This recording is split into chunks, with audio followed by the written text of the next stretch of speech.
Hi, Pastor Nathan Decker with your hashtag Better Together devotion for today. And this week we focused mostly on change and transformation. And I've tried to be intentional about saying that sometimes change needs to be adding something to our lives that's missing.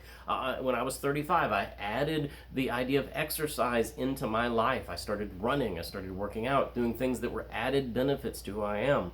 When I was younger, when I was around 26, 27, I gave up smoking as a habit. Sometimes we have to give up a habit, an addiction, something that we're struggling with and dealing with.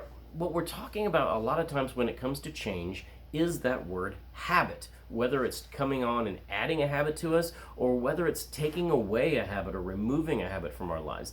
And there are several ways that we can do this.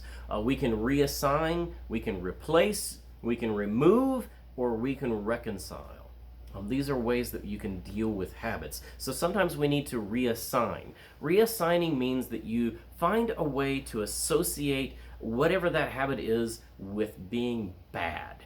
In other words, you make sure that the association that you're feeling, the emotional association is that this is a bad thing. So when I went about quitting smoking, one of the things that I did was I recognized that I watched my father smoke for years and years and years. And at 26, 27, I was about to have my first child. My wife was pregnant. And I thought about the fact that I did not want my son seeing me wake up in the morning and hack up a lung into the sink, coughing up tar and mucus and stuff. So that thought, that memory helped me reassign and take away the enjoyment of smoking. Instead, I started reassigning and associating it with instead this hacking up a lung moment in the morning that I didn't want my child to see me have. So we can reassign emotions to habits that we want to get rid of. We can replace habits. One of the things that smokers sometimes will do is they'll carry around a straw with them, or I recommend, honestly, this is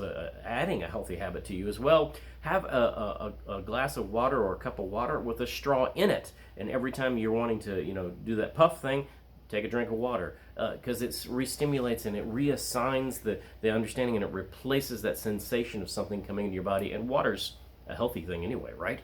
We can remove it completely.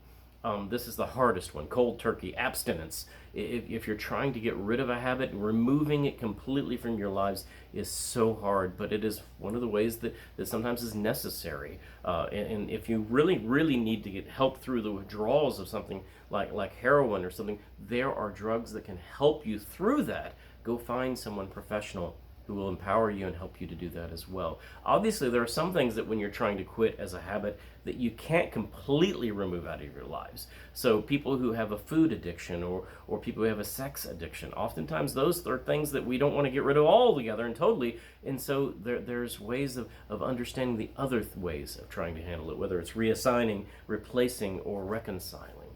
And that last one, reconciling, is you can't stop something, but you can make it to where you do it wholly. So for example, if overeating is the habit that you're trying to change, you can't stop eating. That's not healthy.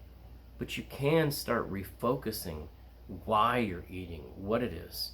One of the things I did, or I've tried to do as I've tried to lose weight sometimes, is that in my prayer before my meal, I acknowledge and give thanks to God for the abundance that I have the ability to eat, but give thanks to God for the ability also to give of what I can for others who are hungry in this world. To reconcile that I don't need to eat everything, and to make the act of eating a holy thing, an event or something I'm participating with God in. By bringing God into the mix, that reconciliation work, sometimes that offers us some more strength, some more grit, some more temperance to move forward. There are so many habits that we have, good and bad.